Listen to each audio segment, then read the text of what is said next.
যাদের হৃদয়ে আছে আল্লাহর ভয়, তারা কোনো নবী ভুলে যায় না। আল্লাহ প্রেম ছাড়া এই দুনিয়া কারো কাছে কোনো কিছু চাই না। যাদের হৃদয়ে আছে আল্লাহর ভয়, তারা কোনো নবী ভুলে যায় না। আল্লাহ প্রেম ছাড়া এই দুনিয়া কারো কাছে কোনো কিছু চাই না। রাতের আঁধারিদার সিজদাতের দু চোখের ঔষধে নদী যেন রাতের আঁধারিদার সিজদাতের দু চোখের ঔষধে নদী যেন চলো না চালি যতই আসো, চলো না চালি যতই আসো, পিছনে ফিরো তাকায় না। যাদের হৃদয়ে আছে আল্লাহর ভয়, তারা কোনো নবী ভুলে যায় না। আল্লাহ প্রেম ছাড়া এই দুনিয়া কারো কাছে কোনো কিছু চাই না। দিন কায়েমের পথে যারা বিচার, তারা হলো আল্লাহর প্রিয়জন। দিন কায়েম করবেন না? দিন কায়েম মানে কি? জুলুমকে খতম, নারীকে প্রতিষ্ঠিত। মনে থাকবে তো? হ্যাঁ, অনেকে তোমাদেরকে দেখে 23 মার কনসার্ট করা ছেলেরা কি বোঝে। এদের মধ্যে এটা যেমন খারাপ আছে, অপর দিকে এদের মধ্যে একটা ভালো গুণ আছে, এরা অন্যায়ের বিরুদ্ধে ন্যায়ের পক্ষে দাঁড়ায়। শুনছেন তো? আর তোমার মুখে দাড়ি টুপি দেখতে তো ভালো লাগছে, আর তুমি এদিকে অন্যায়ের সঙ্গে টেবিলের তলায় হাত দিয়ে, এটা খারাপ নয়? হ্যাঁ, দিন কায়েমের পথে যারা অবিচল, তারা হলো আল্লাহর প্রিয়জন। বাতিলের কাছে যারা হার মানে না, বলো না, বাতিলের কাছে যারা হার মানে না, সংগ্রাম করে যায় অমর। যাদের হৃদয় আছে আল্লাহর ভয়, তারা কবু নবী ভুলে যায় না। আল্লাহ প্রেম ছাড়া এই দুনিয়া কারো কাছে কোনো কিছু চাই না। আল্লাহুম্মা সাল্লি আলা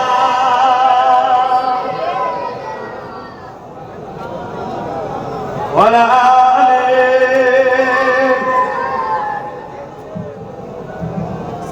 ভাইরা এটা কথা বলবো, খারাপ দেবেন না তো?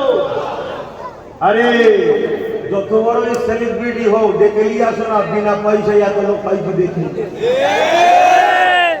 ভাড়া করে জড়ো করে আর হই হই করে লাভ না। অহংকার না, এটা মোস্তফা জানে রহমতের গোলামের পরিচয় দিচ্ছি। নবীর গোলাম যখন বিড়ি পেরে উঠেছিল দেখেছিলে, এটা ইতিহাসে কখনো হয়নি আর হবেও না। কেন? মোহাম্মদ রসুলের গোলামের পাওয়ার। তোমরাও গোলাম হও, আমার নবীর গোলাম হও।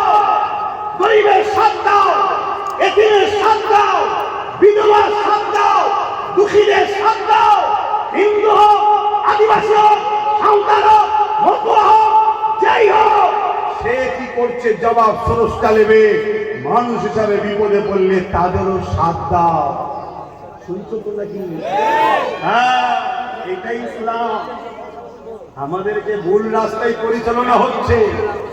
তো ভাইয়েরা আমার, সালাউদ্দিন আইবি 12,000 সৈন্য নিয়ে মসজিদে আকসা সেলিবিয়াদের দখলে উদ্ধার করতে যাচ্ছে।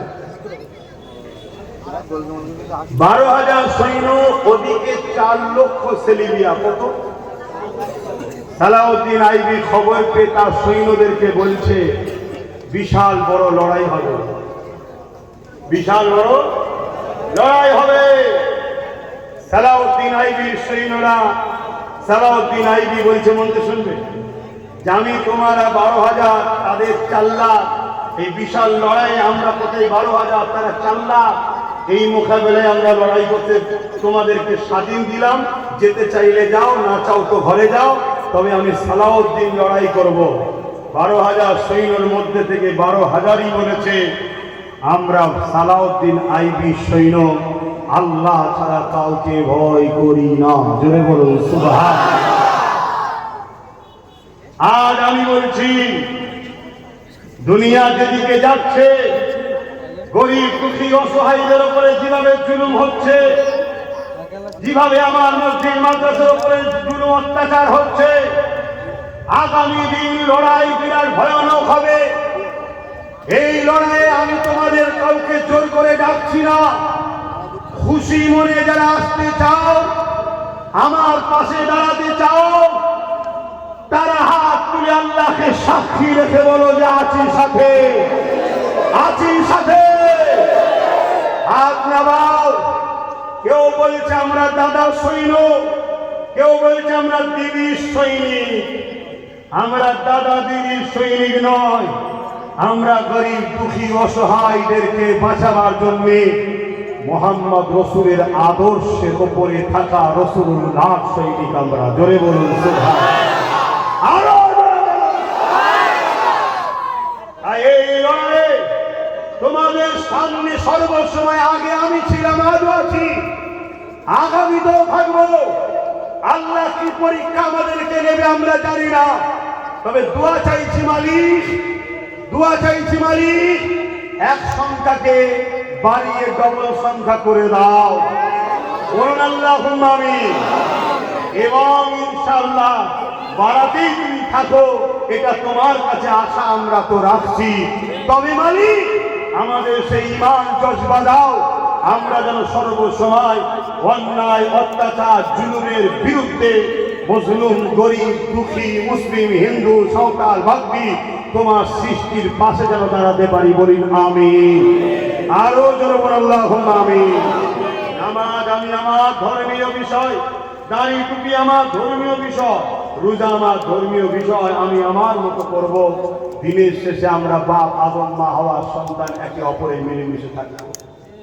সালাউদ্দিন আইবি গেলেন মসজিদ আকসা উদ্ধারের জন্য।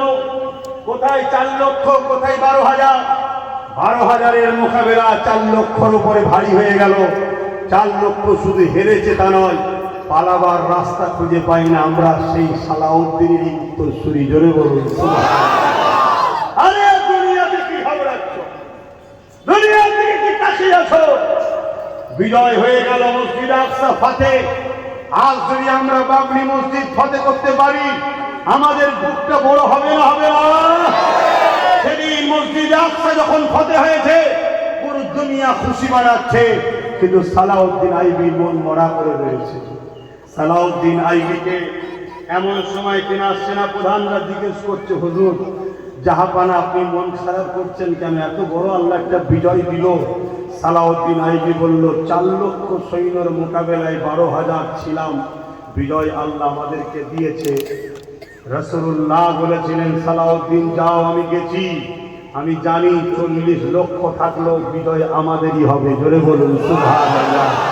কিন্তু প্রকাশ্য দুশ্মনকে চিনা যায় না, প্রকাশ্য দুশ্মনকে চিনা যায়, বন্ধু সেজে দুশ্মনকে চিনা যায় না। প্রকাশ্য দুশ্মনের হাত থেকে তো মসজিদ উদ্ধার হলো, আমাদের মধ্যে কিছু বন্ধু সেজে গাদ্দার দুশ্মন আছে, এদেরকে যদি না ঠিকানা লাগানো যায়, সালাউদ্দিন আমার ভয় হচ্ছে মসজিদে আকসা আবার বিক্রি হয়ে যেতে পারে। তাই সালাউদ্দিন আইবি একটা গোয়েন্দা টিম তৈরি করলেন, ওই টিমকে ছেড়ে দিলেন। টিম বাজারে যাওয়া দরকার, কিন্তু বাজারে যায়নি। চায়ের দোকানে যাওয়া দরকার, চায়ের দোকানে যায়নি। ক্লাবে যাওয়া দরকার, ক্লাবে যায়নি। ওই টিম ঢুকছে মসজিদে, শুনছেন? কেন ওখানে যেমন আল্লাহওয়ালারা থাকে, আর আল্লাহওয়ালার লেবাসে মুনাফিকরা ওই টিম থাকে। শুনছেন তো? আমার কাছে খারাপ লাগছে। আরে রাসূলুল্লাহ বলেছেন আখিরি জামানায় মসজিদ ভর্তি নামাজি থাকবে, একটা ইমানদার থাকবে না। কেন সেটা দলিল দিচ্ছি আপনাকে। সালাউদ্দিন আইবি ওই টিম মাদ্রাসায় যাচ্ছে, ওই টিম মক্তবে যাচ্ছে, ওই টিম খানকায় যাচ্ছে, ওই টিম মুফতি মাওলানার কাছে যাচ্ছে। সালাউদ্দিন আইয়ুবী গোয়েন্দা টিম 3000 আলেম উলামা মুফতিকে বন্দী করেছে, যারা মুসলিমদের সেজে, মুসলমান সেজে ভেতরে ইসলামের দুশমনদের অর্থে গাদ্দার ছিল। শুনছেন? তৎকালীন সময়ের কথা বলছি, তাদেরকে সালাউদ্দিন আইয়ুবী নিজে হাতে কতল করেছে। শুনছেন? শাস্তি দিয়েছে। আজকের দিনে এরকম গাদ্দার আছে না? প্রকাশ্য হচ্ছে তো, প্রকাশ্য। তাই আপনাদেরকে বলবো একটু সাবধান হন। আব্বাস সিদ্দিকীকে ক বছর দেখছেন আপনারা? বলুন না। কেউ 10 বছর, কেউ 11 বছর, কম বেশি। এই 10-11 বছরের মধ্যে আমার কোন পরিবর্তন দেখতে পেয়েছি? একটা কথা সমাজে চলছে, সবই ঠিক আছে, তাহলে ওইটাকে মিলে কেন? শোনো, 2 মাস ধরে ওকে মাঝে কথা হয়েছে, 2 মাস ধরে সবাই এসে আমায় বুঝিয়েছে, 2 মাস ধরে সবাই আমাকে বোঝাচ্ছে। তখন আমি অপশান দিয়েছিলাম, যাদের ক্ষতি হয়েছে তারা যদি ক্ষমা করে দেয় আমার মাফ করতে অসুবিধা নেই। দ্বিতীয় অপশান দিয়েছি, আল্লাহর কাছে ক্ষমা চেয়ে হুজুরের হাতে তওবা করতে হবে। এসে তওবা করেছে, তাহলে আমার মাফ করতে আপত্তি? কথা মাথায় ঢুকছে? আব্বাস সিদ্দিক অত সহজ নয়। আমার ভাই নৌসাদ ভুল করলে আমি ওকে দেখে দেখো, এই দেখো নিবেন, তুই ভাষাটা বললি কেন? সঙ্গে সঙ্গে আমি ঘরে এসে আমি ঢুকেছি, দেখা হয়েছে, দেরি করিনি যে দোলে পড়ে এসছে, কালকে বলবো না না টাটকা টাটকায় না। এই কথাটা বললি কেন? বলছি না, ওই মায়ের কান্না থেকে একবার একটা কথা বলে ফেলেছি, আমি সঙ্গে সঙ্গে ঢুকেছিলাম। এই তোর মুখে কথা মনে হয়নি? তুই নেতা হতে পারিস রাজনীতি, কিন্তু তোর ব্লাডটা হলো নবী মুহাম্মদ সাল্লাল্লাহু আলাইহি ওয়াসাল্লামের প্রথম সাহাবী আবু বকর সিদ্দিক। ভুলে গেলাম না? বলছে ঠিক আছে, হ্যাঁ, যদি কন্ট্রোল না করতে পারিস ছেড়ে দে, আর যদি কন্ট্রোল করতে পারিস তাহলে যা। তা কিছু শুনছে? আমি কাউকে চিনি না আল্লাহ রাসূল ছাড়া। কেন? আমার হাত দুটো দিয়ে জানলা, পা দুটো দিয়ে জানলা, চোখ দুটো জানলা, কান দুটো, আমার অন্য কে কি দিয়েছে বলুন তো? হ্যাঁ, সেই আল্লাহ বলেছে মায়ের পায়ের তলায় জান্নাত। আমি যখনই ঘর থেকে বেরিয়ে বলি মা দোয়া করি, তার মাকে সম্মান করি, কেন সে আমার জান্নাত। কেন? আল্লাহ বলেছে, নবী বলেছে। বাপকে সম্মান করি, কেন? আল্লাহ রাসূল বলেছে বাপ হলো জান্নাতের দরজা। কিন্তু আল্লাহ রাসূলকে বাদ দিয়ে বাপ আগে না। আমার নীতিটা বুঝতে পারছেন? আমি চাই আপনারা এরকম মজবুত হতে পারবেন। হ্যাঁ, চলার পথে হালকা পয়সা ভুল হয় রে বাবা, একটু নাচা কোথা লাফালাফি করবে, কথা বুঝে আসছে না? নাই সে সবের ক্ষমার রাস্তা আছে তো ইসলামে। কিন্তু সুফি সে যে ভণ্ডমি করার থেকে প্রকাশ্য যার খুবটা হচ্ছে তবু আলাদা, দেখা যাচ্ছে ছেলেটা বদলাইছে, কিন্তু ভণ্ড তো নয়। যাই হোক, এখন আমি শেষ কথা বলবো, সেটা হলে এটাই রাসূলুল্লাহর হাদিস বলবো। একটা হাদিসটা পাবেন মিশকাত শরীফে। কোথায় পাবেন? মিশকাত শরীফ। আল্লাহ নবী বলছেন, কোন মুসলমান, শুনছেন? ব্রেনে ঢুকিয়ে এলাম খুব ভালো করে, কোন মুসলমান অত্যাচারী জালিমকে জালিম জানার পর তাকে শক্তিশালী করার জন্য সাথ যদি দেয়, সহযোগিতা করে, ওই মুসলমানটা ইসলাম থেকে বেরিয়ে যাবে। শুনছেন? যেমন আমার দেশের প্রধানমন্ত্রী, আমি নাম ধরে বলছি, উনি জুলুম করছে না করে? ওনার শাসন আমলে দেশে পুরো অত্যাচার জুলুম হচ্ছে না হয়নি? তাহলে ওই প্রধানমন্ত্রী, ওনার পদটা সম্মান আছে, কিন্তু ব্যক্তিটা ভালো নয়, ব্যক্তিটা ঠিকভাবে চালাতে পারছে না। ব্যক্তিটা আসার পরে রেট বেড়ে গেছে, ব্যক্তিটা আসার পরে জিনিসপত্রের দাম বেড়ে গেছে, ব্যক্তিটা আসার পরে বিদেশিরা আমার দেশের উপরে বারবার হামলা করছে, ব্যক্তিটা আসার পরে আমার দেশের রাজধানী দিল্লিতেও সন্ত্রাস বোমচাল হচ্ছে, ব্যক্তিটা আসার পরে আমার দেশের সেনাবাহিনী হচ্ছে না? তাহলে সেই ব্যক্তিটা আমার নজরে দেখছি জুলুম করছে, জানার পরও যদি তাকে কেউ শক্তিশালী করার জন্য ভোট দেয়, ভোট দেওয়াই কি জন্য? হারাবার জন্য না জিতাবার জন্য? রাসূলুল্লাহর হাদিস, ওই মুসলমান ইসলাম থেকে। জোরে বলবেন না? আপনারা সাবধান নাকি? তাহলে জোরে বলুন, ইসলামে থাকবে না। আরেকটা কথা, যদি এগুলোর কথা বাদ দেন, কেন্দ্র সরকার ওয়াকাফ কালা কানুন করেছে না করেন? আমার মসজিদকে ভাঙছে না ভাঙেন? আমার ওয়াকাফকে ভাঙছে না ভাঙেন? এটা হ্যাঁ না বলেন না? এক্ষুনি ছেড়ে দেবো রে বাবা। আমি তো চিল্লাচ্ছি, আপনাদের কষ্ট হচ্ছে কেন? কি হবে সব? এত দুর্বল হলে হয়? বলে আমার মাদ্রাসা মসজিদের দুশ্মন যে হবে সে জালিম না জালিম? রাসূলুল্লাহর হাদিস অনুযায়ী এই জালিমকে কেউ যদি ভোট দিয়ে শক্তিশালী করে সে ইসলামে থাকবে না। সে ইসলাম থেকে বেরিয়ে যায়, তার দাড়ি, তার টুপি, তার নামাজ, তার রোজা, তার হজ। শুনছেন? আল্লাহ আমার ভাইকে হিদায়াত করুন, বলুন আমিন। চলে আসেন, রাজ্য সরকার কেন্দ্র সরকারের আইনকে মেনেছে না মানে? ওয়াকাফ কালা কানুনকে মেনেছে না মানে? এই রাজ্য সরকার দুর্গাপুরে বোল্ডুজার যে মাদ্রাসা ভেঙেছে না ভাঙেনি? এই যে রাজ্য সরকার ছিল তিনি এই নদিয়াতে বোল্ডুজার যে ঈদগাহ দখল করেছে না করেনি? এই রাজ্য সরকার কোরআন শেষ হয়ে যাবে বলেছে, এটা জুলুম না জুলুম নয়? এটা অন্যায় না অন্যায় নয়? এই জানার পরও কোনো মুসলমান যদি একে শক্তিশালী করার জন্য ভোট দেয়, ঈমান থাকবে? ইসলামে থাকবে? এজন্য বলে আমি আপনাদেরকে শেষবার বলবো, সামনে ভোট, ওয়াকাফের দুশমনকে ভোট দেবেন? কারা কারা দেবেন না একটু হাত তুলে সাক্ষী দেন, একটু হাত লম্বা করে তোলে। ভেতরে কেউ আছে কি একটু দেখো, দেখো দেখি থাকে। ঝগড়া করবো না, না আমরা ঝগড়া করবো না, শুধু চিনে নেবো যে আমাদের নয়। হাত তোলো লম্বা করে, হাত না। এবার আমি একটা কথা, এই যে হাত তুলে শুনছেন তো নাকি? এই অসুবিধা হচ্ছে, আপনার রাগ হচ্ছে? যদি আপনার কারো এই কথা বলাতে রাগ হয়, কেন রাগ হচ্ছে? না আপনি আমার দলের নেতা নেত্রীর বিরুদ্ধে বলছেন, এই জন্য রাগ হচ্ছে তো? তাহলে আপনার দলের নেতা নেত্রী যদি আমার মসজিদ মাদ্রাসার বিরোধী হয়, আমার রাগ হয়? তাহলে আমি লড়ছি আল্লাহর ঘর মসজিদ মাদ্রাসার জন্য, আর আপনি লড়ছেন কার জন্য? তাহলে আপনি কোন জায়গায়, আমি কোন জায়গায়? হ্যাঁ, এই কথা বুঝছেন না? তাহলে আজকে বলুন, হাত তুলে তো সাক্ষী দিলেন, কালকে ধরুন আগের রাত্রিরে 1000-2000 চলে যাবে, তাহলে কি করবেন? এবারে নিয়ে ভোট দিতে ঢুকেছেন, ঢুকে দেখছেন এখানে ভাইজান নেই, সুইচটা টিপে দিয়ে ওয়াকাফের দুশমনকে। আমি এই তো কি হয়েছে? আল্লাহ দেখছে না দেখেনি? আল্লাহ দেখছে না দেখেনি? আমার আম্মারা, আল্লাহ দেখছে না দেখেনি? 1200-1500 নিতে গিয়ে বাচ্চার চাকরিগুলোর গলায় ছুরি চালিয়ে দিলে। হ্যাঁ, আল্লাহ দেখছে। এটা পরীক্ষা তোমার আমার, দুটো দুশ্মনের মোকাবেলায় আমাদেরকে লড়তে হচ্ছে, ঠিক না? এটা কত বড় পরীক্ষা। ওইদিকে আবার কান খেচ্ছে, পাগলামি করলে ডাকাত চলে আসবে, পাগলামি করলে ডাকাত চলে আসবে। এটাও আল্লাহর পরীক্ষা। দেখি বান্দা আমার উপরে ভরসা রাখে না আমার দুশ্মনের উপরে ভরসা রাখে। পরীক্ষা।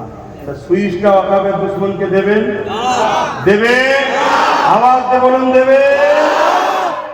যদি জালিমকে শক্তিশালী করার জন্য সাথ দেন রাসূলুল্লাহর হাদিস ইসলাম থেকে। কোরআনের সূরা বাকারাতে আল্লাহ বলছে, আমাকে ও আমার হাবিবকে ছেড়ে যাকে প্রাধান্য দেবে আমি আল্লাহ তার হাতে তোমাদেরকে মিটাবো। তার নমুনা হলো 95% মুসলমানের নাম ইচ্ছা করে এসআইআর বাদ, যার দিয়েছিল সাথ তার হাতেই আল্লাহ মিটালো। কেন? সে 250 কোটি টাকা খরচ করে এসআইআর করেছে, সে 90,000 টিচার কি বলে অফিসার দিয়ে এসআইআর করেছে, সে এসআইআর এর ফর্মে সই করেছে। শুনছেন না শোনেন? সেই লাস্টে এই মামলাটা নির্বাচন কমিশনের হাতে যদি না থাকে, টেনে নিয়ে যে জজ সাহেবদের হাতে তুলেছে, সে লাস্টের দিকে গিয়ে সুপ্রিম কোর্টে গিয়ে সব ঘেটে খবর দিয়েছে। কেন? নির্বাচন কমিশনের হাতে থাকলে আমরা আন্দোলন করতে পারতাম, রোড বন্ধ করে দিতে পারতাম, আন্দোলন করতাম, যতক্ষণ না সমাধান হবে নির্বাচন কমিশনার ভোট করতে পারবে না। কিন্তু এখন নির্বাচন কমিশনের হাতে নেই, কোথায় গেছে? জজ সাহেবদের হাতে। জজ সাহেবের হাতে দিল কে? যার জন্য আমরা লড়েছি তিনি নিয়ে যে ঘেটে খবর দিয়েছে।